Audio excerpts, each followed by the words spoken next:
The second step's always the hardest. The first falls in your lap like a baby bird, helpless, screaming for attention. You can't just throw it away, but how are you going to take care of it? That's the question of the second step. What now?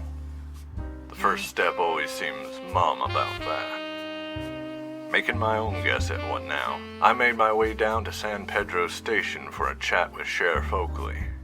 He eyed me over with a look that could make a fish feel out of place in a fishbowl. He's perfected that look with every favor I've asked him.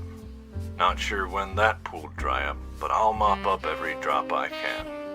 No better source so long as you know how to wring it from him. So I dove in before that thin patience was gone and asked him for the rundown of the mess on Pier 300. Don't see why you can't read about it in the paper. Everything you'll find here, you'll find there. Never been much of a reader, but I'll be quick. I just got a few questions, like how you managed to cuff and can this guy so quick. What, you got a black and white parked on the pier or something? Well, that's new. Never had someone complain I stopped a crime too quick. Come on, Oakley. Throw me a bone. I'm working a job here. It's an open and shut case, right? No harm in telling me about what's done. I just want to know what you know. Not enough time of day for that. You want a story? Wait for the paper. Oh, you're killing me, Oakley. Killing me. Can't you tell me about the guy you got locked up?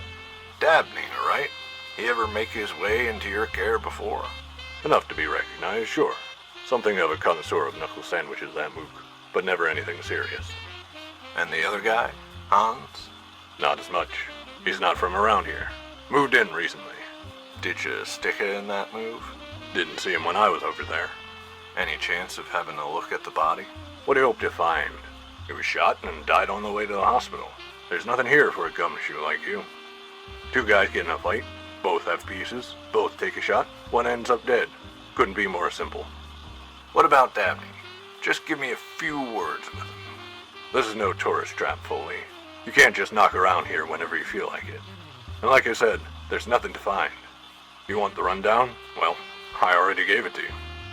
Let's just say I like my news from the horse's mouth. As fine an equine specimen as you are, I'd rather look over that racer you got locked up. Fine talk from a man named Foley. I just need 5 minutes. Just 5 minutes with the guy. You can give me 5 minutes, can't you? Give me one reason. One good reason why I should. Well, let's just say it's a favor for an old pal in the army. Well, it's not good, but it's a reason. 5 minutes, Foley, and not a second more. You're a saint, Oakley. You know that? A real saint. Just get going.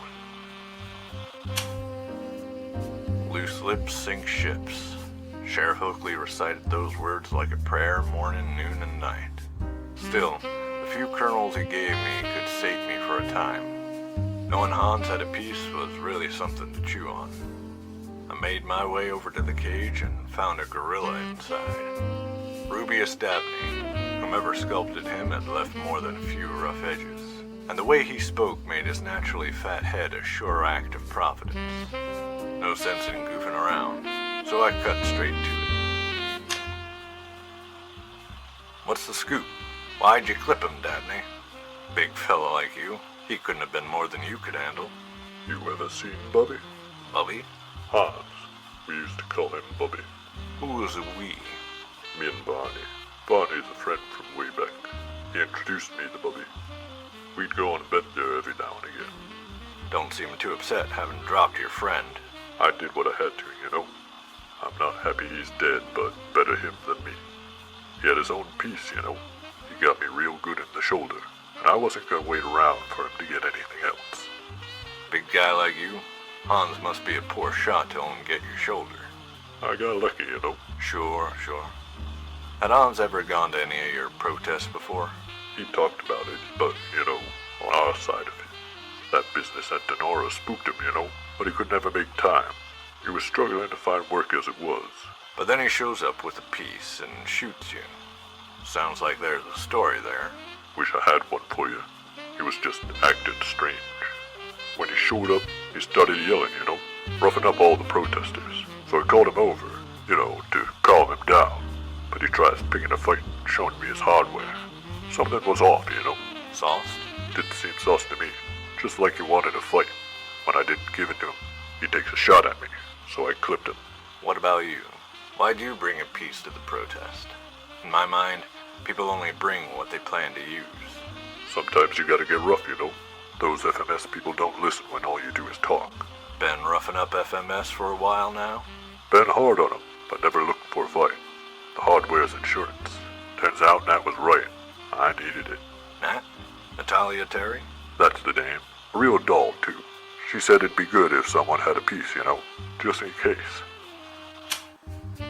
I'll spare you the Megillah. The rest of the conversation went nowhere fast. Like I thought when I first laid my eyes on him, Dabney is a gorilla. Nothing upstairs but what others put there. But there's the rub. The second step really only gets you to the third step. If nothing else, I now had an idea of who could tell me what I wanted to know.